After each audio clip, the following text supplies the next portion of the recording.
Mani Padme Hum, Mani Padme Hum, Mani Padme Hum, Mani Padme Hum, Mani Padme Hum.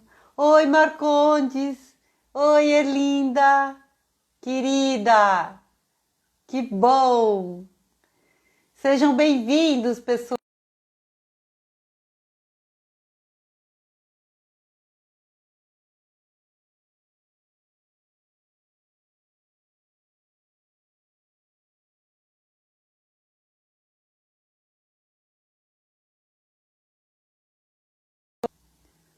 Torcer para a internet colaborar com a gente. Tá bom, vamos esperar a Emília agora. Mani Padme Hum, Mani Padme Hum, Mani Padme Hum, Mani Padme Hum, Mani... Emília, amor, que bom! Vamos lá, tudo de novo! Oi, E vamos ver se agora vai. vai. Ó, ó, tô torcendo agora. Agora vai. Tudo é no tempo. Tudo é na hora certa. Não Bom, vou adianta começar tudo de forçar, né? novo. Vamos Gente, meu embora. nome é Silvia Garcia. Idealizei esse projeto Troca de Saberes, o terapeuta e a sua jornada. Então, todas as noites nós recebemos aqui irmãos e irmãs que se dedicam ao cuidado com o outro. Receberam esse chamado do coração. Sempre foram terapeutas e não sabiam e não percebiam. Até que um dia se tocaram, sabe? Fazendo uma formação aqui, uma formação ali, eles perceberam, uai, eu sempre fui terapeuta, eu sempre cuidei das pessoas. Só que agora eu tenho uma abordagem, agora eu tenho uma técnica, né? E nós usamos essa técnica para atender melhor, né? Ter um recurso melhor para favorecer a nossa vida, em primeiro lugar, e logo em seguida das pessoas que a gente ama. Então é isso. Hoje nós estamos aqui com a Emília. E eu preciso comentar, Emília, antes de você falar, que a Arlete Fonseca é que é a nossa madrinha de live hoje, né? E ela está aqui nos Sim. prestigiando. Então é isso, gente. Muito obrigada pelo seu sim, Emília. A gente não se conhece ainda pessoalmente, mas se a Arlete indicou, é porque você deve ter um coração muito sensível, muito grandioso. E quando nós nos falamos ao telefone, eu também percebi que você tem essa doçura especial e essa dedicação, essa sua pesquisa pelos mistérios da vida são um diferencial, tem algo aí por trás, né? E é isso que você vai trazer para a gente hoje. Seja bem-vinda. Uhum. Obrigada. Obrigada. Então, meu Teu amor, vídeo tá um diga. pouquinho distorcendo, mas o áudio tá perfeito. Então, tem um delayzinho rápido da sua imagem, mas o áudio eu creio que todos estão ouvindo. Tudo Eita, bem, eu não Marcondes, ligo. do tamanho do mundo, o coração dele, eita, que os amigos botam os óculos assim tão amorosos para olhar para a gente, não é? Então é isso. Gente, Emília tem uma formação muito profunda e extensa. E aí eu fiquei pensando, eu quero saber, dentro dessa formação de Emília, da biomedicina, do reiki, da pedagogia Waldorf, da constelação familiar, sabe, da antroposofia, da apometria. Gente do céu! Emília, explica pra gente que impulso é esse do seu coração para você ter essa curiosidade e se entregar para essas filosofias, sabe? Para esse conhecimento. O que te move? Ah, o que me move? O que me move? Então, eu acho que é o coração. É o desejo de a curiosidade sobre os mistérios do mundo, do universo, do ser humano.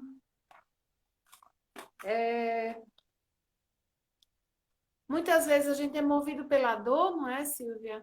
Muitas vezes a gente é movido pela dor, pela necessidade de rever muitas coisas. Mas eu acho que eu posso me arvorar a dizer que o que me move é o amor. Mas isso é algo muito pretensioso, né? Eu não penso muito sobre o que me move, assim. Eu penso muito sobre me mover. Sim, Então, sim. eu tive uma formação antes da universidade no interior, morando numa fazenda, com a família de agricultores. E aí vim para fazer a universidade. E aí, na fazenda, naquele lar com meus ancestrais, né, meus avós, meus pais, minha bisavó, eu tive a oportunidade de conhecer o mundo de uma forma muito profunda, se não que com tanto conhecimento acadêmico, porque você estando com agricultores, você está vivendo a natureza em sua manifestação mais profunda. E a ciência é a ciência da natureza. E aí depois vem a universidade, né? Que aí separa para compreender. E aí eu era muito jovem e terminei minha graduação. Depois veio o mestrado em bioquímica, quer dizer, bio, sempre bio, a vida, né? A química da vida. Silvia, você consegue me ouvir? Estou te ouvindo super bem. Ah, ok. É porque como o vídeo fica num delayzinho, mas aí eu fico no feedback, tentando ter o feedback. E E eu aí, tô quietinha justo que é porque eu não quero confundir você por causa do delay. tá joia. Então, depois do mestrado, quem faz mestrado puxa para o doutorado, né? Lá vem o doutorado. O doutorado já foi dentro da área de saúde pública. E foi algo que aconteceu sem que eu planejasse, mas foi a melhor coisa que poderia me acontecer. Porque a antroposofia, que hoje norteia a minha forma de atuação na vida, na constelação, na biomedicina, no ensino, a antroposofia, ela, na, ela tem uma ciência dentro da antroposofia que se chama a biografia.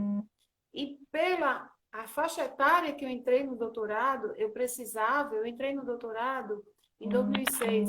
Então, pela aquela época, pela idade que eu estava, eu realmente precisava de um ensino que tivesse uma visão sistêmica. E aí esse doutorado no AGEU, Magalhães Fiocruz, trouxe a concepção sistêmica, né? A concepção da teoria da complexidade. Então, nosso doutorado, no ano que eu cursei, 2006, 2010, o paradigma que é utilizado na Fiocruz era a concepção de Edgar Morin, de Prigogine, de outros cientistas, que traz essa teoria da complexidade. E eu entrei com uma pesquisa bem verticalizada no conhecimento da clínica e bioquímica de pacientes falciformes, né? Mas, dentro do AGEU, eu comecei a abrir um painel para mim de um conhecimento mais que eu chamo de como se fosse um caleidoscópio, né? Sim, Isso me despertou assim tão forte a necessidade de compreender outras dimensões. E eu me lembro muito bem da professora Cida Nogueira, que é antropóloga, que deu aula para nós, e de outros professores maravilhosos, filósofos e epidemiologistas, né? A epidemiologia não pode ser compreendida sem uma visão complexa da realidade. Complexa no sim. sentido de uma visão, não é complicada, é a visão sistêmica, digamos assim. Completa, Então, do a todo professora, ali ao redor, né? a tentativa do todo, né? A tentativa. Entendo. E aí, eu me lembro que a gente estudou esses autores, e aí, a certa altura do doutorado, no segundo ano, a pergunta que eles fizeram com que a gente nos fizéssemos, os alunos, e essa me inquietou profundamente, para além do meu tema de doutorado, que era um assunto que eu já trabalhava, já dominava, que era as doenças de coagulação dos pacientes falciformes, foi assim, o que me move? O que me faz querer ser um cientista? O que me faz querer ser um PhD? É a vaidade? É a autonomia? É a curiosidade? E isso foi tão forte que eu fiquei, é a ética, que eu passei assim um bom tempo estudando e lendo outras coisas que não fossem bioquímica e patologia e coagulação, hematologia. E foi muito bom para mim, porque eu tinha nessa época por volta dos 40 anos. E pela antroposofia, por volta dessa idade, você entra na alma, que a gente chama alma da consciência, que é você estar consciente de ser você mesmo, de entrar, Sim, começar a realmente entrar em contato com o que você é e o que você não é, entende? sim, Então foi perfeito. Ao final do doutorado, eu estava com uma certa crise, que claro que essa crise foi, né, correspondente ao setênio, que a gente, na antroposofia, a gente diz que a vida do ser humano ela é dividida em ciclos de 7 em 7 anos. sim. Então, 0 a 7, 7 a 14, 14 a 21, 21, 28, 28, 35, que é a alma do intelecto, e 35, 42, que é a alma da consciência. E Certo. aí ai meu Deus, o que me move? E eu só quero ficar mexendo nessas proteínas? Não, eu não quero só isso. Eu quero entender o que está por trás da proteína, o que está por trás do sofrimento das pessoas, o que está por trás do meu sofrimento. Isso, Porque aí eu estava tendo. eu gostaria de dar uma paradinha aí nesse pedaço, sabe? Do seu relato, porque é, eu gostaria de saber sobre a Emília dentro desse processo, porque até então essa sua jornada na pesquisa fica muito acadêmica, né? E eu quero saber o ser humano, aonde que se encontra o ser humano nessa busca? O ser humano, o ser humano é milha.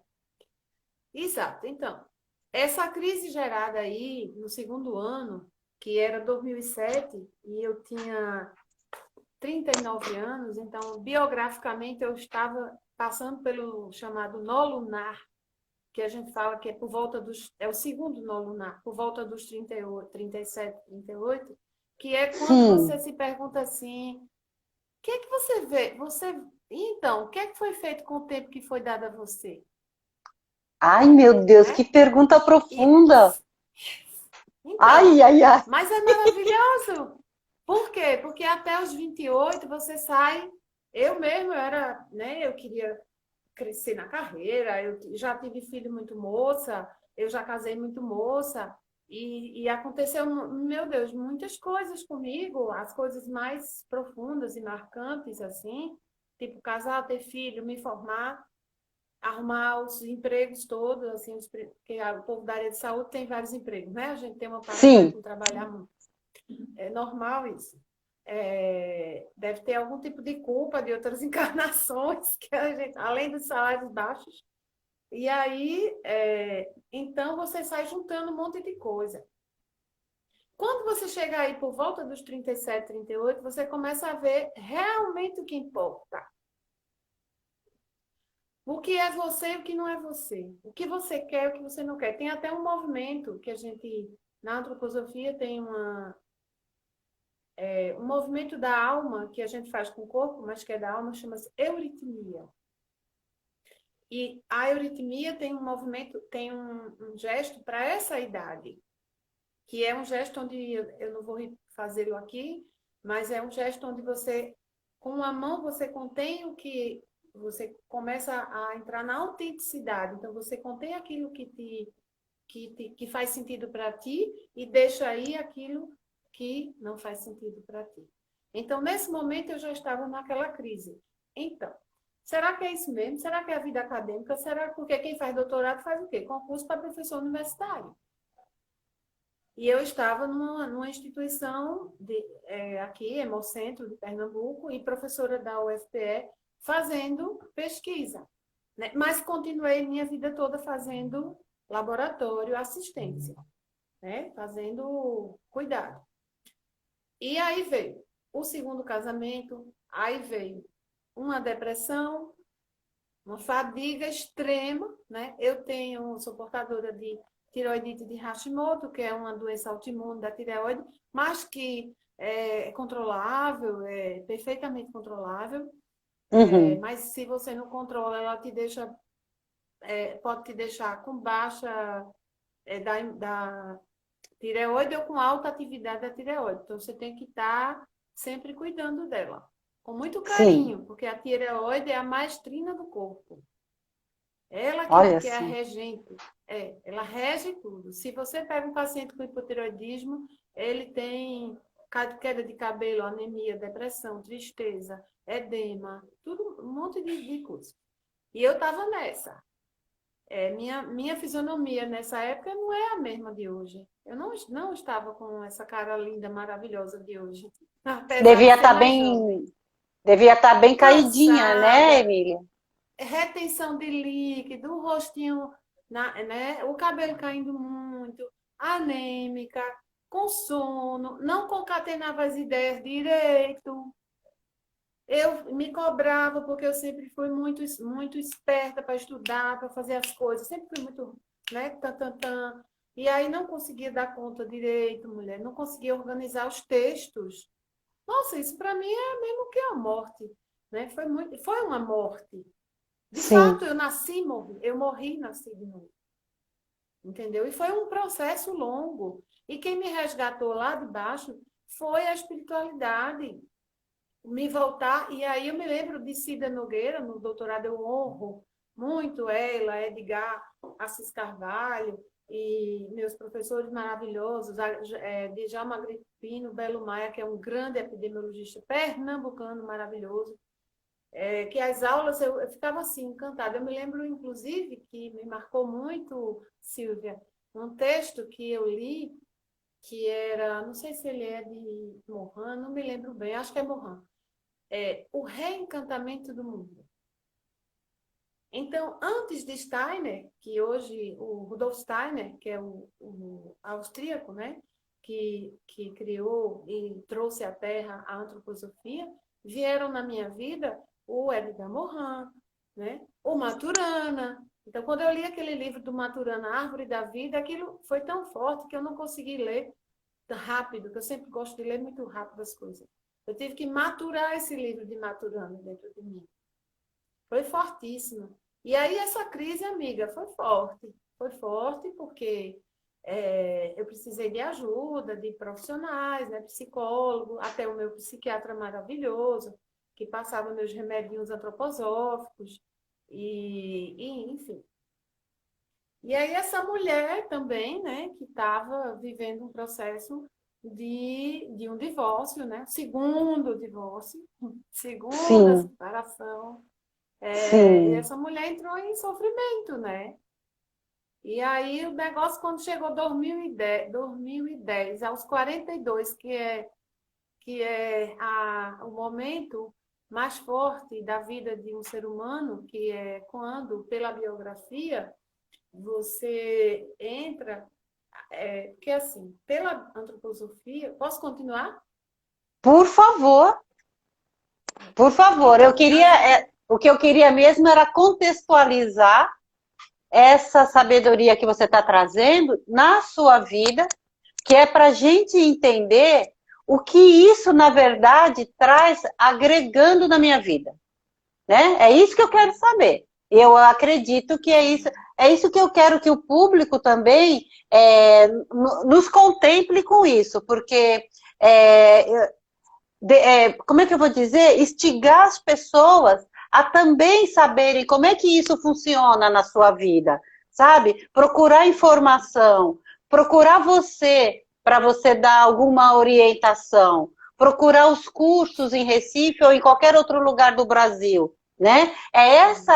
O tema dessa série é isso, estimular a pessoa a ter curiosidade mediante o teu relato.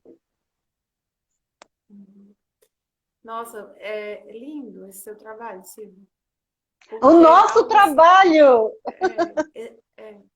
Então, quando você fala isso, veja, como foi que eu saí? Como foi que eu encontrei o caminho de sair da porta? Amiga, foi seguindo a minha alma. Todo mundo tem um sol interior. Todos os dias o sol nasce para todo mundo. Ele nasce aqui, depois ele nasce do outro lado do mundo. Mas dentro de você tem um sol. Tem uma lua e tem um sol.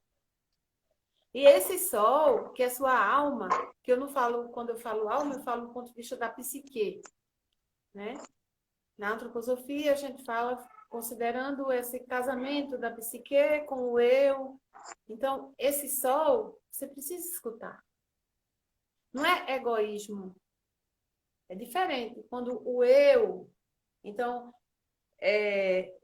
inclusive o ser humano, pela medicina antroposófica, pela pedagogia da antroposofia, o ser humano, ele não pertence ao reino dos animais. Ele pertence ao quarto reino, o reino humano. Não somos superiores, somos diferentes. Por quê? Porque temos uma coisa que o reino animal não tem, a consciência. Então, quando o ser humano se põe ereto, de pé, ele contempla o universo, ele contempla a paisagem.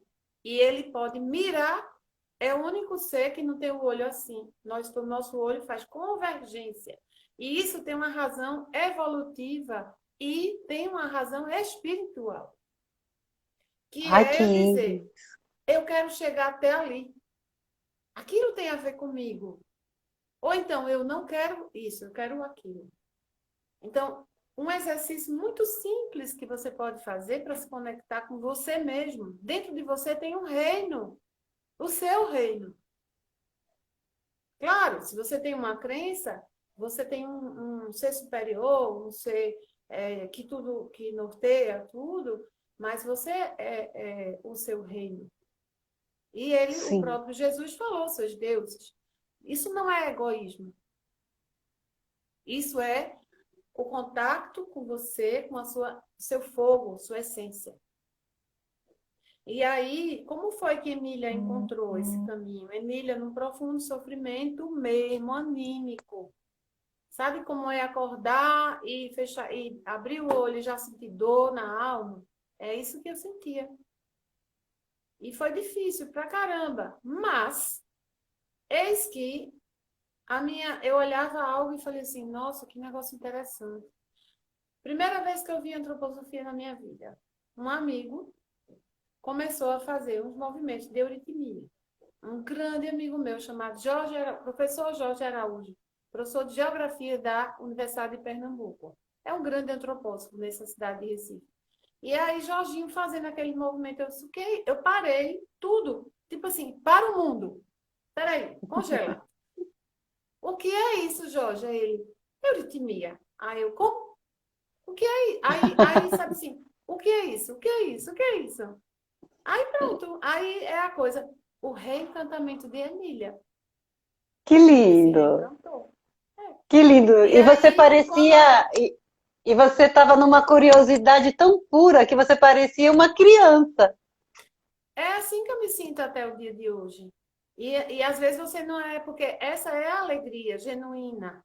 A alegria da criança. Quando Jesus falou, não estou dizendo que eu sou santa, não, mas quando Jesus falou, só as crianças entram no reino dos céus, essa alegria genuína.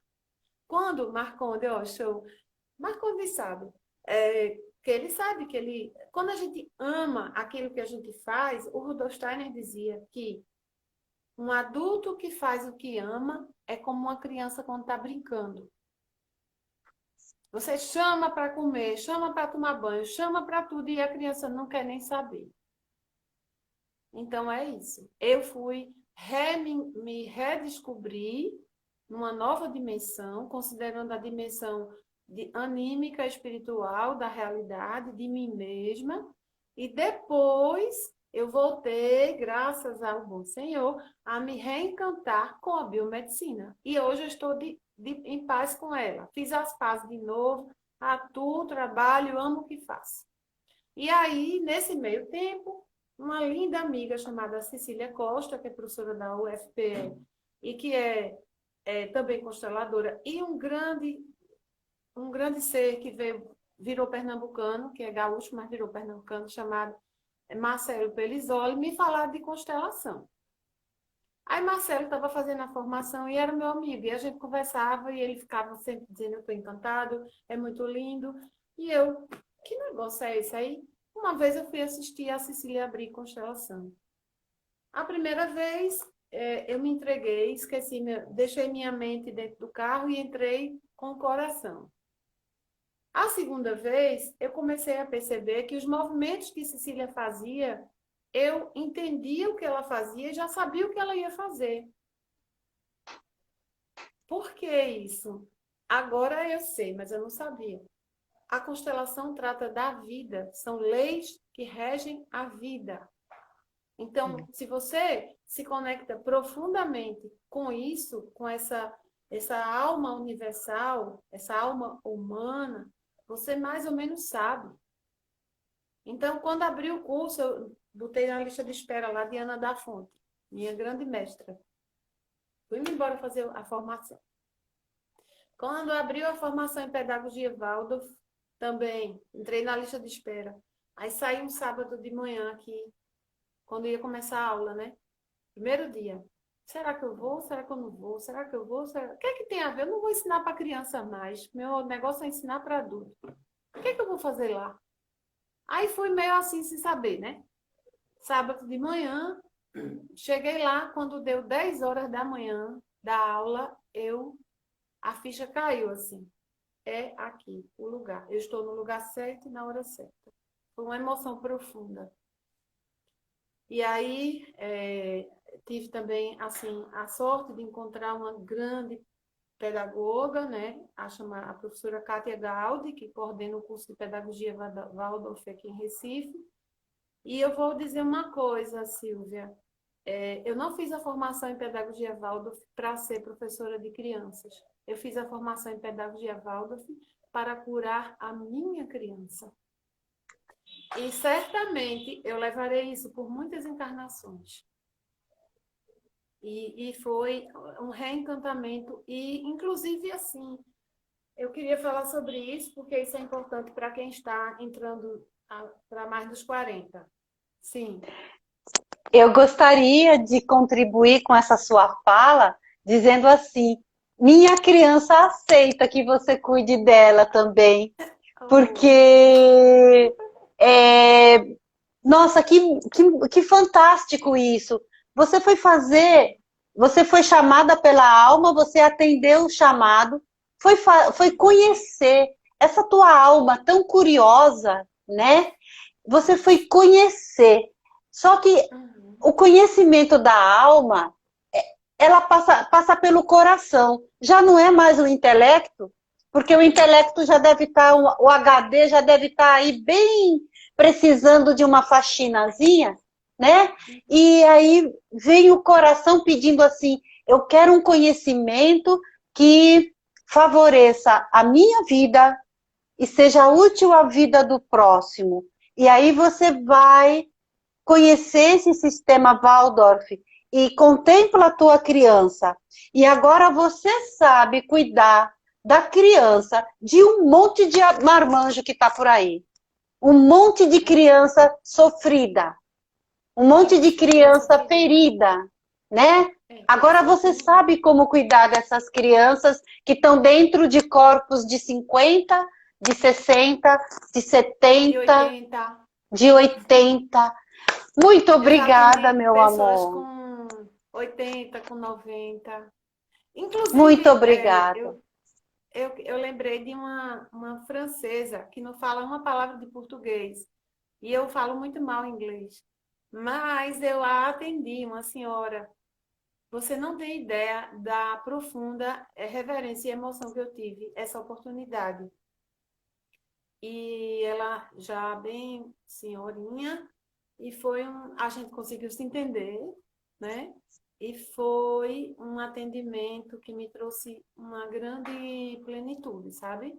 Porque após longos anos, ela carregava aquelas histórias lá e saiu daqui, assim, né?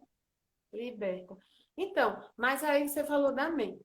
A mente é assim, o conceito, quando você aprende assim um conceito, ele já é ressecado.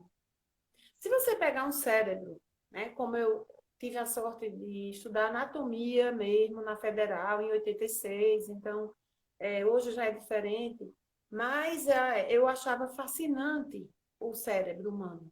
E dois órgãos que eu ficava horas contemplando e achando aquilo, eu chegava a chorar de emoção. Como é que pode ser tão lindo por dentro? Era o cérebro e o coração.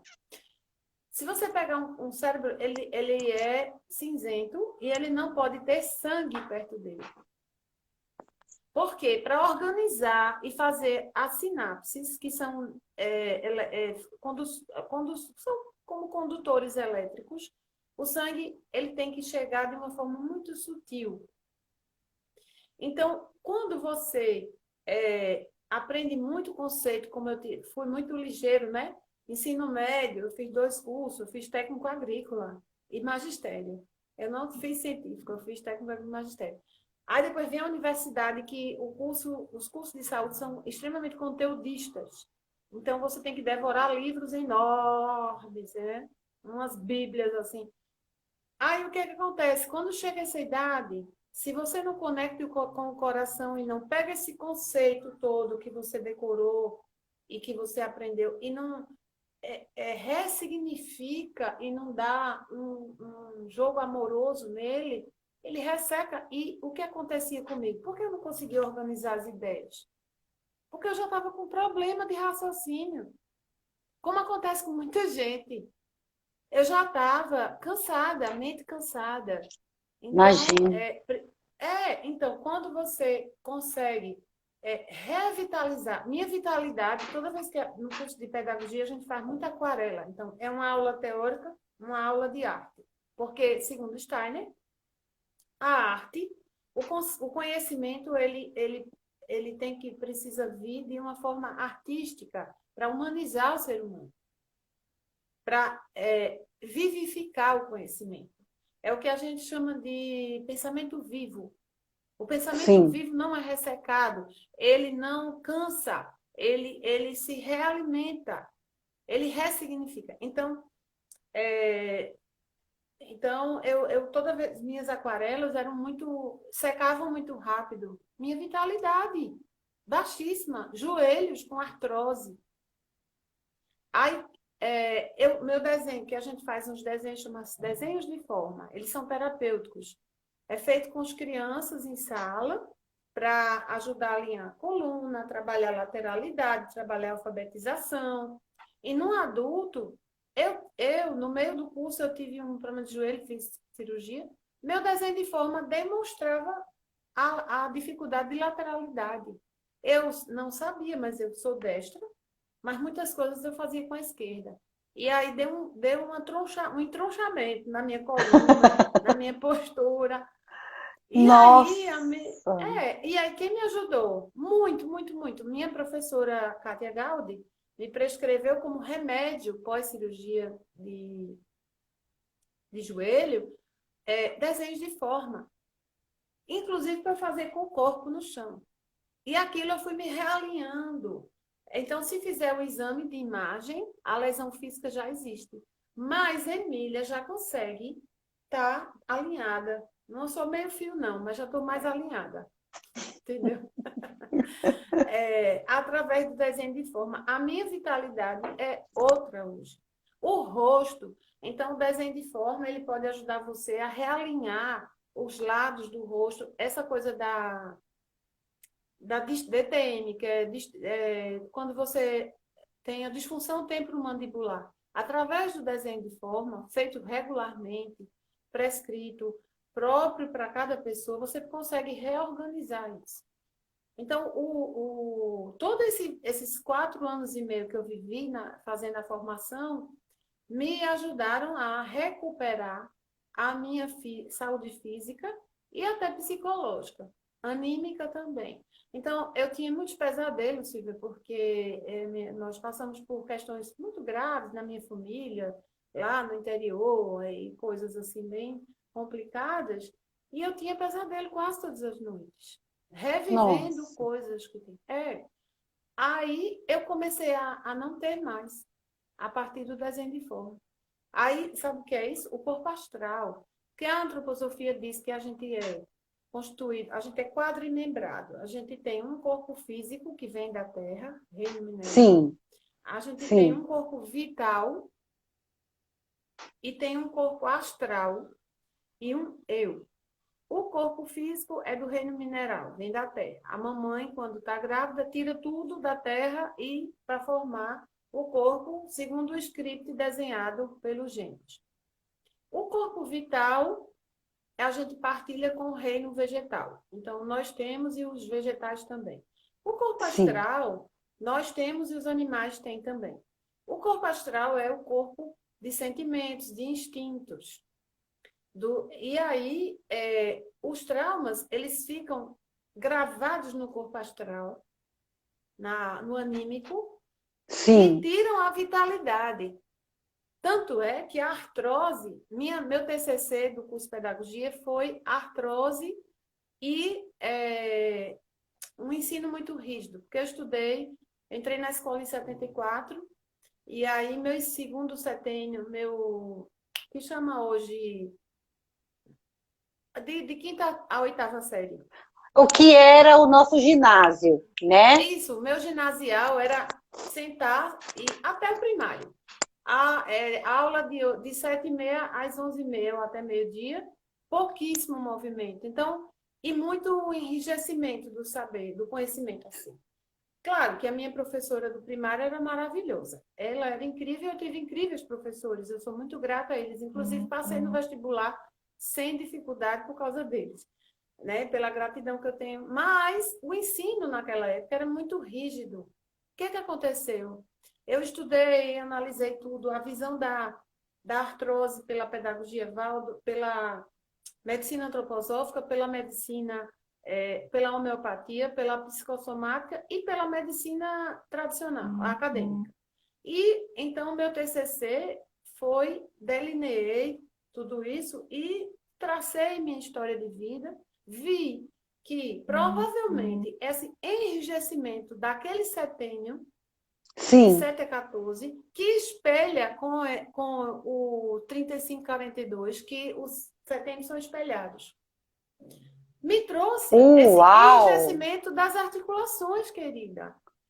Inclusive, o corpo astral predomina. Quando você tem artrose, você tem um predomínio do corpo astral na articulação sobre o corpo etérico, menos vitalidade, mais dor.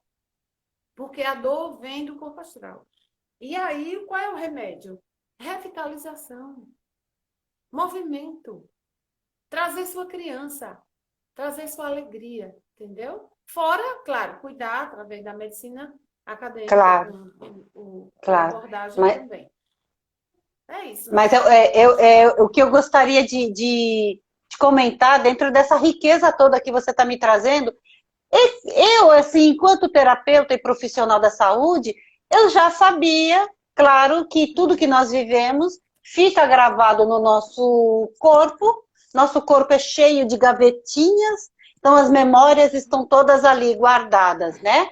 Então, o preço que a gente paga por essas memórias guardadas nessas gavetinhas é um preço muito alto, né? Porque você está trazendo memórias. Na antroposofia, se considera as vidas passadas ou você fala só dessa vida atual? Então, o Steiner era um iniciado, né? Ele era um iniciado. E então, ele considera a antroposofia, sim. Imagina uma linha do tempo. Então, eu estou nessa linha do tempo Cronos, eu estou aqui. Então, tem um movimento para trás e um para frente.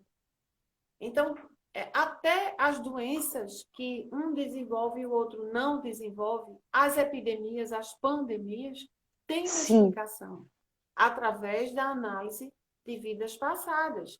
E aí, se você for olhar, tem excelentes livros dele, que é, por exemplo, Manifestações do Karma. Esse livro é sim, fantástico. Ele, em 1920 e pouco, ele já explicava certas. Por que que um fica tuberculoso? Por que que o outro fica assim, ou assado? Entende? E eu sim. amo, amo. Esse livro aqui, essas palestras, ele não era médico, mas ele lançou esse livro para médicos, ele deu cursos, considerações medicativas, onde ele dizia o seguinte: a medicina educa, a pedagogia cura. Então, a partir do momento, Silvia, que eu trabalho, Emília, agora aqui, hoje eu estou Emília, né? Eu estou preparando para a próxima. Para a próxima. E o que Isso, ele muito. chama de biografia noturna.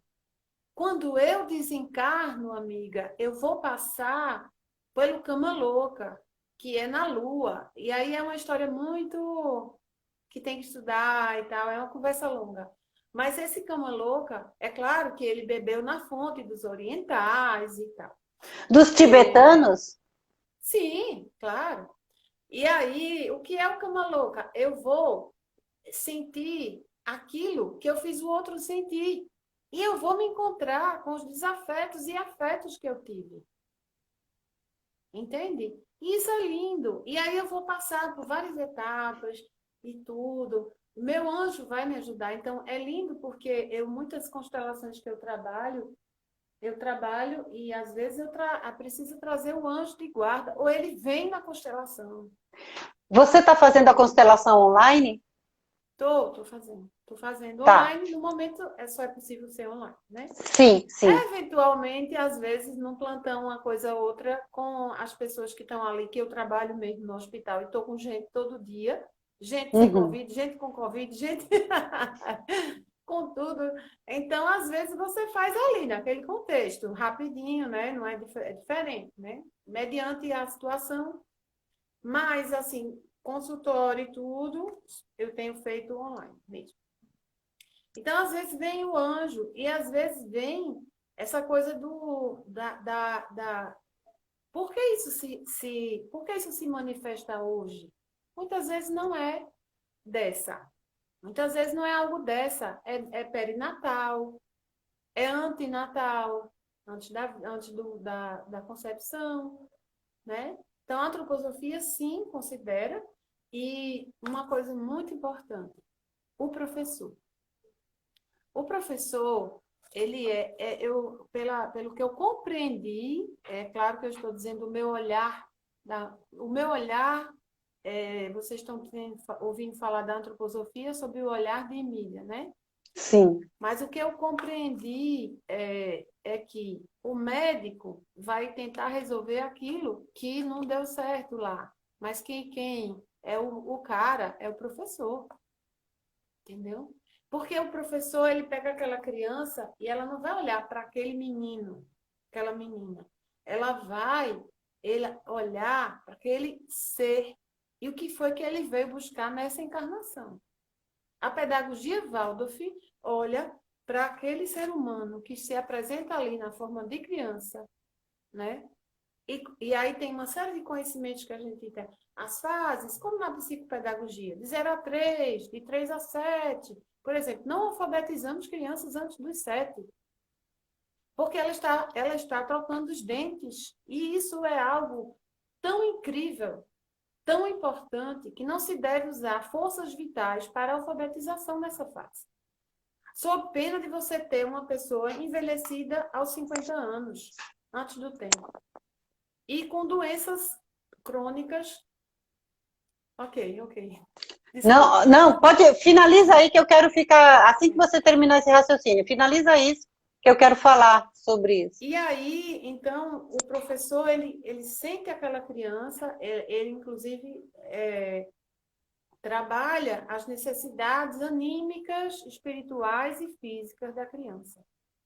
Eu me lembro quando nós tivemos aula sobre a reunião pedagógica.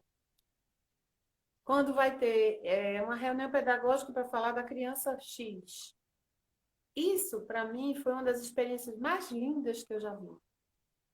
Porque na pedagogia Waldorf se considera todo o conteúdo do MEC, mas se considera o anjo da criança, a professora, quando vai dormir, a jardineira, né? A gente não chama o jardineiro ou a jardineira. Cada criança, ela vai, antes de dormir, pedir para o anjo cuidar da criança dela. Ela vai levar as flores. Então, isso é pedagogia Waldorf. Ah, E meu isso, para Deus, que mim, coisa. a medicina antroposófica, eu vou olhar a biografia daquela pessoa. Como foi sua vida de 0 a 7? O que é que você se lembra? Como foi de 7 a 14? É isso que faz um médico antroposófico. Então, quando eu Sim, atendo na constelação, eu chego logo perguntando quantos anos você tem, né? Em que etapa biográfica você está? Sob que leis biográficas? Existem as leis biográficas, coisas que acontecem feito a árvore. A árvore não tem sim, os anezinhos. Feito o chifre do boi. Quem estudou veterinária, coisas assim, sabe que tem os anéis que denotam a idade. Nós temos sim. as leis biográficas e isso é maravilhoso. Aí junta com a constelação é Aí, perfeito. não, então, vamos parar aí na antroposofia, porque você trouxe muito de um assunto que é imenso, imenso, e infelizmente eu quero chegar nesse lugar. Por que que a educação Waldorf, ela é rara e ela é cara, Cara. né? Cara, que eu quero dizer, infelizmente, para os nossos padrões sociais, né? De, por exemplo, de colocar. Ó, já vai começar. É difícil de ter em qualquer cidade, não tem. Faz de conta que eu tenho dinheiro e eu posso colocar. Mas na minha cidade não tem uma escola com essa formação. São raras, não são em todas, não são nem em todas as capitais que tem, né? Aí tá bom, já começa daí.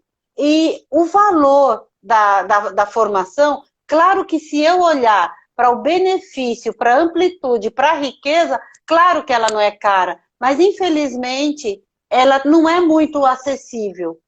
E isso depende das políticas públicas, não depende dos Waldorfs. Eu sei que depende da política pública trazer. Opa, me corrige! Então, esse sofrimento eu passei. Tanto a medicina antroposófica como a pedagogia. Olha só, Silvia, a antroposofia é para quem escolhe. Não é que não é para todos, ela é para todos. Mas ela é tão boa quanto o Paulo Freire.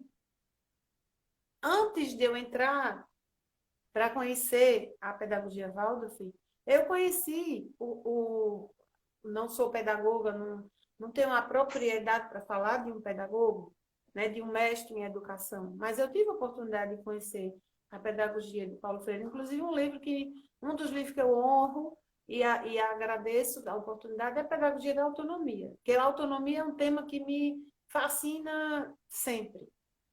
Então, sempre eu quero ler sobre vários aspectos esse tema da autonomia que norteia a bioética da América Latina. É um dos temas, né? Justiça, autonomia, beneficência e não maleficência. Agora, para você ser um pai Waldorf, minha filha, você não pode dar celular para o seu filho até 9 anos. Você não pode estar com televisão. Você não pode... Então, olha, exige um exercício de paciência, de envolvimento. Quem constrói a escala, na verdade, as escolas Waldorf, em geral, não tem fim lucrativo. São os pais que se juntam. E, tipo assim, paga o aluguel da casa, o salário dos professores, do jardineiro, a CELP, não tem desconto de imposto e etc. Então, não é como você chegar em uma escola privada que não tem nada errado com isso, que quer o lucro, não. Em geral, as escolas são cooperativas, vamos dizer assim. Não sei nem se pode chamar. Associações, são associações. Sim, Outro sim. ponto. Outro ponto. Em alguns lugares existem experiências com escolas públicas Waldorf. Por exemplo, Nova Friburgo. A escola de Nova Friburgo, a Waldorf de lá, é municipal. E aí, por quê? Porque, na verdade, a escolha dos professores não é uma escolha só pelo critério técnico. A lógica Waldorf é tão diferente que aí seria outro tema. Que, por Sim. exemplo, Steiner, como foi que surgiu a escola Waldorf? Foi a primeira. Eu visitei. Ah, eu sou feliz. Eu visitei a escola, a primeira escola Waldorf. Agora vai fazer um ano lá. Era uma fábrica de cigarros, né? Nessa época não tinha os estudos Framingham, os estudos epidemiológicos dizendo que cigarro fazia mal e tal, etc. E foi no início do século passado. E o dono da fábrica que queria fazer uma escola para os filhos dos alunos, os filhos dos funcionários. E Steiner era uma pessoa muito conhecida na Europa como um professor, um filósofo, um pensador. A fundamentação do Steiner era o Goethe, que foi um filósofo que existiu no final do século XIX, o Goethe, que vem com a fenomenologia. O pensamento dominante da época era o pensamento kantiano, né? O que existe é o que eu vejo, o que eu toco e o que eu percebo. Essa é a realidade. Bem São Tomé, né? Mas eu gosto do Kant também. Vamos lá, não Sim. vamos também esculhambar com o Não é isso não, é que só faltam 5 minutos. E eu Sim. quero deixar aqui esse registro do quanto que a pedagogia Waldorf, o quanto que a antroposofia pode colaborar na criação de uma nova humanidade, de uma humanidade saudável, entendeu? É isso, eu quero finalizar com esses 5 minutos, seres livres e conscientes, né? Oi, só um momentinho, isso.